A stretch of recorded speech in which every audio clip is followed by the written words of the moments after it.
ನೀವೇನಾದ್ರೂ ನಿಮ್ಮ ಲೈಫ್ ಅಲ್ಲಿ ಮೊದಲ ಸರಿ ಕಾರ್ನ ಬೈ ಮಾಡ್ತಾ ಇದ್ದೀರಿ ಅಂದ್ರೆ ಯಾವ ಕಾರ್ನ ತಗೋಬೇಕು ಅನ್ನೋದು ಒಂದು ಕನ್ಫ್ಯೂಷನ್ ಇರುತ್ತೆ. ಅದ್ರಲ್ಲೂ ಕೂಡ ನಿಮಗೆ ಇತ್ತೀಚಿನ E20 ಅಥವಾ ಎಥನಾಲ್ ಎಲ್ಲ ಸಮಸ್ಯೆಗಳು ಬೇಡ, ಒಂದು ಒಳ್ಳೆ ಇವಿ ಬೇಕು ಅಥವಾ ಪ್ರೈಸ್ ಕಮ್ಮಿ ಇರಬೇಕು ಆದ್ರೆ ಇವಿ ಆಗಿರ್ಬೇಕು ಅಂತ ನೀವೇನು ಯೋಚನೆ ಮಾಡ್ತಾ ಇದ್ರೆ ನಿಮಗೆ ಸದ್ಯಕ್ಕೆ ಇರುವಂತ ಒಂದು ಆಪ್ಷನ್ ಯಾವುದು ಅಂದ್ರೆ ಟಾಟಾ ಟಿಯಾಗೋ ಇವಿ. ಇತ್ತೀಚೆಗಷ್ಟೇ ಅದರ ಅಪ್ಡೇಟೆಡ್ ವರ್ಷನ್ ಲಾಂಚ್ ಮಾಡಿದ್ರು ಅಂಡ್ ತುಂಬಾ ಚೆನ್ನಾಗಿದೆ. ಪರ್ಫಾರ್ಮೆನ್ಸ್ ಆಗಿರ್ಬೋದು, ಪವರ್ ಫಿಗರ್ಸ್ ಆಗಿರ್ಬೋದು, ಅದು ಕೊಡುವಂತ ರೇಂಜ್ ಆಗಿರ್ಬೋದು ತುಂಬಾ ಚೆನ್ನಾಗಿದೆ. ಹಾಗಾಗಿ ಇವತ್ತಿನ ನನ್ನ ಈ ವಿಡಿಯೋದಲ್ಲಿ ಟಾಟಾ ಟಿಯಾಗೋ ಬಗ್ಗೆ ನಾನು ಆಲ್ರೆಡಿ ಒಂದು ವಿಡಿಯೋ ಹಾಕಿದ್ದೀನಿ ಅಂಡ್ ಅದ್ರ ಲಿಂಕ್ ಅನ್ನು ಬೇಕಾದ್ರೆ ನಾನು ನಿಮಗೆ ಡಿಸ್ಕ್ರಿಪ್ಷನ್ ಅಲ್ಲಿ ಕೊಟ್ಟಿರ್ತೀನಿ, ನೀವೆಲ್ಲ ಹೋಗಿ ನೋಡಿ. ಸೊ ಅದ್ರಲ್ಲಿ ನಿಮಗೆ ಅದ್ರ ಕಂಪ್ಲೀಟ್ ಆಗಿರುತ್ತೆ ರಿವ್ಯೂನ ನಾನು ಹಾಕಿದ್ದೀನಿ, ಹೇಗಿದೆ ಏನು ಎತ್ತ ಅಂತ ಎಲ್ಲ. ಇವತ್ತು ನಾನು ಮಾತಾಡ್ತಿರೋದು ಟಾಟಾ ಟಿಯಾಗೋ ಇವಿಯ EMI ಬಗ್ಗೆ. ಸೊ ನಿಮ್ಗೆ ಒಂದು ಡೌಟ್ ಇರುತ್ತೆ, ಸೊ ಅದರ ಪ್ರೈಸ್ ಎಷ್ಟಿರುತ್ತೆ, ಆನ್ ರೋಡ್ ಪ್ರೈಸ್ ಎಷ್ಟಾಗುತ್ತೆ ಅಂಡ್ ನಾವು ಲೋನ್ ಕಟ್ ಮುಗಿಯುವಾಗ ಅದರ ಟೋಟಲ್ ಪ್ರೈಸ್ ಎಷ್ಟಾಗುತ್ತೆ ಅಂತ ನಿಮ್ಗೆ ಒಂದಷ್ಟು ಡೌಟ್ ಇರುತ್ತೆ. ಟ್ರಸ್ಟ್ ಮೀ, ನೀವು ಚೆನ್ನಾಗಿ ಮೀನ್ಸ್ ತುಂಬಾ ಜಾಸ್ತಿ ಏನಲ್ಲ, ಒಂದು ಆವರೇಜ್ ಡೌನ್ ಪೇಮೆಂಟ್ ಕಟ್ಟಿದ್ರು ಕೂಡ ನಿಮ್ಮ EMI ಅರೌಂಡ್ 10,000 ಅಲ್ಲಿ ಬರುತ್ತೆ. ಪ್ರತಿ ತಿಂಗಳು ಒಂದು 10,000. ಅದ್ ನಾವು ಒಂದು 450cc ಬೈಕ್ ಎಲ್ಲ ತಗೊಳ್ಳುವಾಗ ಕಟ್ಟುವಂತ ಒಂದು EMI. ವಿಡಿಯೋ ಸ್ಟಾರ್ಟ್ ಮಾಡೋದಕ್ಕಿಂತ ಮುಂಚೆ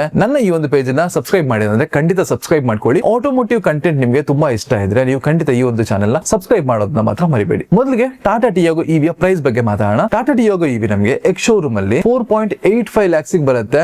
ನಿಜವಾಗ್ಲೂ ಹೌದು, ಬಟ್ ಬ್ಯಾಸ್ ಅನ್ನುವಂತ ಒಂದು ಆಪ್ಷನ್ ಅಡಿ. ಬ್ಯಾಸ್ ಅಂದ್ರೆ ಬ್ಯಾಟರಿ ಆಸ್ ಎ ಸರ್ವಿಸ್ ಅಂತ, BAS ಅಂದ್ರೆ ಇದ್ರಲ್ಲಿ ಏನಾಗುತ್ತೆ ಅಂದ್ರೆ ನೀವು ಬರೀ ಕಾರ್ನ ಮಾತ್ರ ಪರ್ಚೇಸ್ ಮಾಡ್ತಾ ಇದ್ದೀರಾ, ಬ್ಯಾಟ್ರಿನ ತಗೋತಿಲ್ಲ. ಸೊ ಬ್ಯಾಟ್ರಿನ ನೀವು ಅದಕ್ಕೆ ಎಕ್ಸ್ಟ್ರಾ ದುಡ್ಡು ಕೊಡಬೇಕು. ಅದೆಷ್ಟು ಅಂದ್ರೆ ಪ್ರತಿ ಕಿಲೋಮೀಟರ್ ನೀವು ₹2.60 ತರ ಕೊಡ್ಬೇಕಾಗುತ್ತೆ. ಪ್ರತಿ ಒಂದು ಕಿಲೋಮೀಟರ್ ನೀವು ಎಷ್ಟು ಓಡಿಸ್ತಿರೋ ಅಷ್ಟು. ಇದು ಯಾರಿಗೆಲ್ಲ ಯೂಸ್ ಆಗುತ್ತೆ ಅಂದ್ರೆ ಆಲ್ರೆಡಿ ಅವ್ರ ಹತ್ರ ಒಂದು ಪೆಟ್ರೋಲ್ ಡೀಸೆಲ್ ಕಾರ್ ಇರುತ್ತೆ, ಇದು ಜಸ್ಟ್ ಒಂದು ಆಫೀಸಿಗೆ ಹೋಗಿ ಬರೋದಕ್ಕೆ ಇಲ್ಲ ಸುಮ್ನೆ ಹಂಗೆ ಓಡಿಸೋದಕ್ಕೆಲ್ಲ ಒಂದು ಇವಿ ಬೇಕು ಅಂತ ಇರುತ್ತೆ, ಅವರಿಗೆ ಬ್ಯಾಸ್ ಆಪ್ಷನ್ ತುಂಬಾ ಒಳ್ಳೇದು. ಬಟ್ ನಾನ್ ಹೇಳ್ತೀವಿ, ನೀವೊಂದು ಪಕ್ಕ ಒಂದು ಫಸ್ಟ್ ಟೈಮ್ ಕಾರ್ನ ತಗೊಳ್ತಿದ್ದೀರಿ ಅಂದ್ರೆ, ಪ್ರಾಪರ್ ಆಗಿ ತಗೊಳ್ತಿದ್ದೀರಿ ಅಂದ್ರೆ ಆ ಒಂದು ಕಾರ್ನ ನೀವು ಫುಲ್ ಆಗಿ ತಗೊಳ್ಳಿ, ಅಂದ್ರೆ ಕಾರ್ ಪ್ಲಸ್ ಬ್ಯಾಟರಿ ತಗೊಳ್ಳಿ. ಸೊ ಎಕ್ಸ್ ಶೋರೂಮ್ ಪ್ರೈಸ್ ನಮಗೆ ಟಾಟಾ ಟಿಯಾಗೋ ಇವಿಯ ಬೇಸ್ ವೇರಿಯಂಟ್ ನ ಪ್ರೈಸ್ ನಮಗೆ 6.9 lakhs, 6,90,000ಕ್ಕೆ ನಮಗೆ ಈ ಒಂದು ಕಾರು ಎಕ್ಸ್ ಶೋರೂಮ್ ಅಲ್ಲಿ ಸಿಗುತ್ತೆ. ಆನ್ ರೋಡ್ ಪ್ರೈಸ್ ಬರುವಾಗ ಈ ಒಂದು ಕಾರ್ನ ಎಕ್ಸ್ ಶೋರೂಮ್ ಪ್ರೈಸ್ ಗೆ ಆಲ್ಮೋಸ್ಟ್ ಒಂದು 60,000 to 65,000 ಆಡ್ ಆಗುತ್ತೆ. ಅದು ಯಾಕೆ ಅಂದ್ರೆ ಪೆಟ್ರೋಲ್ ಮತ್ತೆ ಡೀಸೆಲ್ ಗಾಡಿಗಳಿಗೆ ಕಂಪೇರ್ ಮಾಡಿದ್ರೆ ಟ್ಯಾಕ್ಸ್ ತುಂಬಾನೇ ಕಮ್ಮಿ ಇವಿಗೆ, ಹಾಗಾಗಿ 60,000 to 65,000 ಜಾಸ್ತಿ ಆಡ್ ಆಗುತ್ತೆ. ಅದ್ರಲ್ಲಿ ನಿಮಗೆ ರಿಜಿಸ್ಟ್ರೇಷನ್ ಫೀಸು, ರೋಡ್ ಟ್ಯಾಕ್ಸ್ ಅದೆಲ್ಲ ಸ್ವಲ್ಪ ಆಡ್ ಆಗಿರುತ್ತೆ. ರೋಡ್ ಟ್ಯಾಕ್ಸ್ ತುಂಬಾ 5% ಅಂತ ಅನ್ಸುತ್ತೆ. ಸೊ ಎಲ್ಲ ಟೋಟಲ್ ಆಡ್ ಆಗಿ ನಿಮಗೆ 7,64,000ಕ್ಕೆ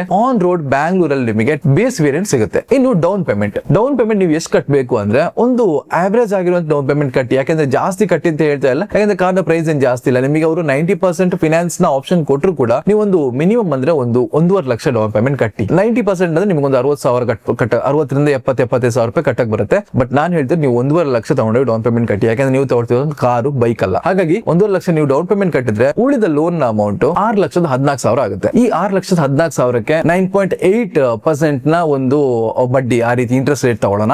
ತುಂಬಾ ಜನರಿಗೆ ಬಂಗಾರ ರೇಟ್ ಕಮ್ಮಿ ಸಿಗುತ್ತೆ, ಮತ್ತೆ ಒಂದೊಂದ್ ಕಡೆ ಜಾಸ್ತಿ ಇರುತ್ತೆ ಇಂಟ್ರೆಸ್ಟ್ ರೇಟ್. ಆವರೇಜ್ ಒಂದು 9.8% ಇಟ್ಕೋತೀನಿ. ಸೊ 9.8% 6,14,000ಕ್ಕೆ ನಾವು 7 ವರ್ಷದವರೆಗೆ ಲೋನ್ ಮಾಡ್ಕೊಂಡ್ರೆ ನಮ್ಮ ಮಂತ್ಲಿ EMI ಅರೌಂಡ್ 10,000 ಬರುತ್ತೆ. ಎಕ್ಸಾಕ್ಟ್ ಆಗಿ ಹೇಳ್ಬೇಕು ಅಂದ್ರೆ ₹10,138 EMI ನ ನೀವು ಕಟ್ಟಬೇಕಾಗುತ್ತೆ.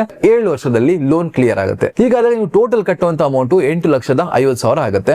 ಅದು ನೀವು 6 ಲಕ್ಷ ತಗೊಂಡು 6 ಲಕ್ಷದ ಲೋನಿಗೆ ನೀವು 7 ಲಕ್ಷ ಎಕ್ಸ್ಟ್ರಾ ಬಡ್ಡಿ ಕಟ್ಟದಂಗ ಆಗುತ್ತೆ. ಇದು ಕಮ್ಮಿ EMI ಕಟ್ಟಿ ಕಾರ್ನ ತಗೊಳ್ಳುವಂತ ಒಂದು ವಿಧಾನ. ಇದು ಟಾಟಾ ಟಿಯಾಗೋದು ಒಂದು ಆವರೇಜ್ ಆಗಿರುವಂತ ಒಂದು EMI ಯ ಒಂದು ಕ್ಯಾಲ್ಕುಲೇಷನ್, ಒಂದು ರಫ್ ಆಗಿರುವಂತ ಕ್ಯಾಲ್ಕುಲೇಷನ್. ನನ್ನ ಪ್ರಕಾರ ನೀವು ಆದಷ್ಟು ಡೌನ್ ಪೇಮೆಂಟ್ ಜಾಸ್ತಿ ಕಟ್ಟಿ, 1.5 ಲಕ್ಷ ಅಂತಲ್ಲ, ಒಂದು 2 ಲಕ್ಷ 2.5 ಲಕ್ಷ ಕಟ್ಟಿದ್ರೆ ನಿಮಗೆ ಕಟ್ಟುವಂತ ಅಮೌಂಟ್ ಕಮ್ಮಿ ಆಗುತ್ತೆ, ಬಡ್ಡಿ ಕಟ್ಟೋದು ಕಮ್ಮಿ ಆಗುತ್ತೆ, ನೀವು ಕಟ್ಟುವಂತ EMI ಅಮೌಂಟ್ ಕೂಡ ಕಮ್ಮಿ ಆಗುತ್ತೆ. ಇದು ಕೂಡ ಏನು ಅಂತ ಒಂದು ದೊಡ್ಡ ಅಮೌಂಟ್ ಏನಲ್ಲ, 10,000 ಅನ್ನೋದು ಆರಾಮ್ಸೆ ಕಟ್ಟಬಹುದು ಒಂದು ಕಾರಿಗೆ. ನೀವು ಟಾಟಾ ಟಿಯಾಗೋನ ಯಾಕೆ ಚೂಸ್ ಮಾಡ್ಬೇಕು ಅಂತ ಹೇಳೋದಾದ್ರೆ, ಇದ್ರಲ್ಲಿ ನಿಮಗೆ ಇಂಟೀರಿಯರ್ ಸ್ವಲ್ಪ ರೀಡಿಸೈನ್ ಮಾಡಿದ್ದಾರೆ ಹಳೇದಕ್ಕಿಂತ. ಸೊ ನಿಮಗೆ 10.25 ಇಂಚ್ ಒಂದು ಇನ್ಫೋಟೈನ್ಮೆಂಟ್ ಸಿಸ್ಟಮ್ ಸಿಗ್ತಾ ಇದೆ, ನಿಮಗೆ ಡ್ರೈವಿಂಗ್ ಮೋಡ್ ಸಿಗುತ್ತೆ, ಒಳ್ಳೆ ರೇಂಜ್ ಸಿಗುತ್ತೆ, ಹಿಂದ್ಗಡೆ ಕೂರೋರಿಗೂ ಕೂಡ ನಿಮಗೆ AC ವೆಂಟ್ಸ್ ಗಳು ಸಿಗುತ್ತೆ. ಇನ್ನಿದ್ರ ರೇಂಜ್ ಮತ್ತೆ ಬ್ಯಾಟರಿ ಆಪ್ಷನ್ಸ್ ಬಗ್ಗೆ ಮಾತಾಡ್ಬೇಕಾದ್ರೆ 2 ಬ್ಯಾಟರಿ ಆಪ್ಷನ್ಸ್ ಬರುತ್ತೆ. ಒಂದು 19 kWh ನ ಬ್ಯಾಟರಿ, ಇನ್ನೊಂದು 24 kWh ನ ಬ್ಯಾಟರಿ. 19 kWh ನ ಬ್ಯಾಟರಿ ನಿಮಗೆ 226 km ರೇಂಜ್ ಅನ್ನು ಕೊಡುತ್ತೆ, ಅದು IDC ಕ್ಲೇಮ್ ರೇಂಜ್. ಇನ್ನು ಇದರ ಇನ್ನೊಂದು battery option, long range battery option ಅಂತ ಏನ್ ಹೇಳ್ತೀವಿ, 24 kWh ನ ಬ್ಯಾಟರಿ, ಅದು ನಿಮಗೆ ಆಲ್ಮೋಸ್ಟ್ 285 km ನ ಒಂದು ರೇಂಜ್ ಕೊಡುತ್ತೆ. ಒಂದು ಆವರೇಜ್ 240 ಬೇಕಾದ್ರೆ ನಾವು ಇಟ್ಕೊಬಹುದು ಕರೆಕ್ಟ್ ಆಗಿ ಓಡಿಸಿದ್ರೆ. ನೀವು 30 kW ನ ಒಂದು ಪವರ್ ಸ್ಟೇಷನ್ ಅಲ್ಲಿ ಇದನ್ನ ಚಾರ್ಜ್ ಮಾಡಿದ್ರೆ ಬರೀ 35 ನಿಮಿಷದಲ್ಲಿ 10% ಇಂದ 80% ತನಕ ನಿಮಗೆ ಚಾರ್ಜ್ ಆಗುತ್ತೆ. ಸೊ ಆಲ್ಮೋಸ್ಟ್ ನೀವು ಹೋಗುವಂತ ಡಿಸ್ಟೆನ್ಸ್ ನ ಕವರ್ ಮಾಡುವಂತ ಚಾರ್ಜ್ ಅಂತ ಹೇಳ್ಬೋದು. ನೀವೆಲ್ಲಾದ್ರೂ ಒಂದು ಬ್ರೇಕ್ ತಗೊಂಡ್ರೆ, ಇಲ್ಲಾಂದ್ರೆ ಊಟ ತಿನ್ನಿಗೂ ನಿಲ್ಸಿದ್ರೆ ಚಾರ್ಜ್ ಹಾಕಿ ನಿಮಗೆ ಒಂದು ಅರ್ಧ ಗಂಟೆಯಲ್ಲಿ ನಿಮಗೆ 10 ಇಂದ 80% ಚಾರ್ಜ್ ಆಗುತ್ತೆ. ಅಥವಾ ನಿಮಗೆ ಟೈಮ್ ಇಲ್ವಾ, ಜಸ್ಟ್ ಒಂದು 18 ನಿಮಿಷ ಚಾರ್ಜ್ ಮಾಡಿ ಆಲ್ಮೋಸ್ಟ್ 100 km ನ ರೇಂಜ್ ಅನ್ನ ಈ ಒಂದು ಕಾರ್ ಕೊಡುತ್ತೆ. ನೀವೇನಾದ್ರೂ ಫಸ್ಟ್ ಟೈಮ್ ಅಲ್ಲಿ ಒಂದು EV ಕಾರ್ ನ ನೋಡ್ತಾ ಇದ್ರೆ ಖಂಡಿತ ಈ ಒಂದು ಕಾರ್ ನ ಸೆಲೆಕ್ಟ್ ಮಾಡಬಹುದು.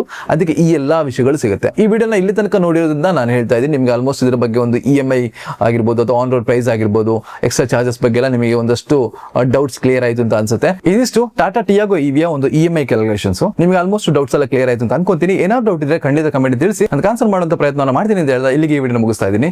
ಮತ್ತೊಂದು ವಿಡಿಯೋ ಮತ್ತೆ ಸಿಗೋಣ. ನಮಸ್ಕಾರ.